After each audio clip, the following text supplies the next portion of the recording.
திருப்புவனத்தில் என்ன நடந்துச்சு அன்னைக்கு தமிழ்நாட்டை பரபரப்பாக பேசக்கூடிய இந்த லாக்அப் டெத்துக்கு பின்னாடி என்ன அப்படிங்கிறத பார்க்க போகிறோம். வேற ஒன்றுமே இல்லைங்க. ஆக்சுவலாக வந்துட்டு சிவகங்கை மாவட்டம் திருப்புவனம் அப்படிங்கிற ஒரு கிராமத்தில் அஜித்குமார் அப்படிங்கிற ஒருத்தர் வந்து கோவிலில் வந்து தற்காலிக பணியாளராக வந்து பணியாற்றிட்டு இருக்காரு. அங்கே சிவகாமி அப்படிங்கிற ஒரு குடும்பத்தை சார்ந்தவங்க வந்து கோவிலுக்கு சாமி கும்பிட வந்திருக்காங்க. அவங்க சாமி கும்பிட வரும்போது அவங்களோட நகையை காணும் அப்படிங்கிறதுக்காக தான் இந்த லாக்அப் டெத்தை நடந்துச்சு. என்ன நடந்துச்சு அந்த கோயிலில் அப்படின்னா, அப்படி சிவகாமி அப்படிங்கிறவங்க வந்து கோவிலில் வந்து வழிபட வந்திருக்காங்க.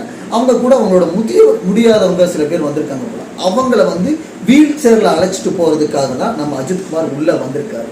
அவங்களுக்கு முன்னாடி நகையை ஏன் காரில் கலட்டி வைக்கணும் அப்படிங்கிற ஒரு விஷயமும் கேள்வியாக இருந்தது. அதுக்கு அவங்க கொடுத்தது அப்படின்னா, இந்த கோவிலுக்கு வழிபடுறதுக்கு முன்னாடி ஒரு ஸ்கேன் சென்டருக்கு, அதனால் ஸ்கேன் சென்டருக்கு போயிருக்காங்க. அங்கே போகும்போது நகைகள் வச்சு ஸ்கேன் எடுக்க மாட்டாங்க. ஸோ அதனால் நகை எல்லாமே கலட்டி வச்சுட்டு ஸ்கேன் எடுத்துருக்காங்க. அந்த நகையை கலட்டினதை வந்து ஒரு பேக்கில் போட்டு அந்த காரில் வச்சுருக்காங்க.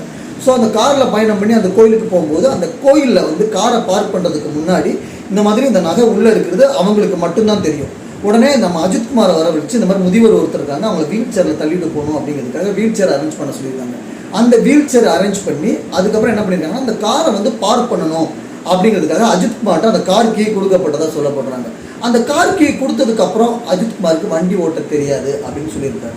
உடனே அவர் கார் கீயை திரும்ப வாங்கிட்டு போய் என்ன பண்ணியிருக்காரு, ஒரு ஃப்ரெண்டு மூலிமா அந்த காரை வந்து பார்க் பண்ணியிருக்காங்க.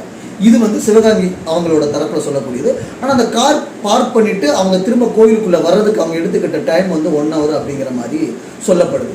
அதுக்கப்புறம் இவங்க சாமி தரிசனம் தான் முடிச்சு திரும்ப காரில் போய் செக் பண்ணும்போது அந்த நகையை காணும்.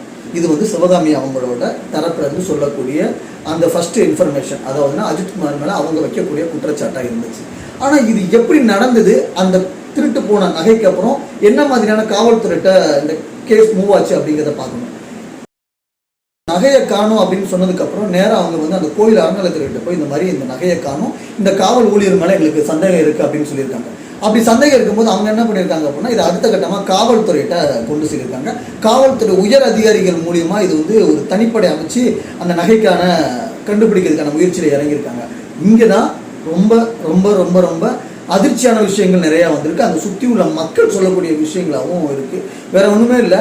காவல்துறை வந்தோடனே அஜித்குமார் மேலே எஃப்ஐஆர் போட்டாங்களா தெரியல. சிறைச்சாலையில் அதாவதுனா ஸ்டேஷனில் கூட்டு போய் விசாரிச்சாங்களா தெரியல. லாக்அப்பில் வச்சு தான் அடித்தாங்களா அப்படிங்கிறது தெரியல. ப்ராப்பராக காவல்துறை பயன்படுத்தக்கூடிய அந்த கம்புகள் மூலியமாக தான் அடித்தாங்களா தெரியல. ஆனால் அந்த ஊர் மக்கள் சொல்லக்கூடிய விஷயம் என்ன அப்படின்னா, அவங்க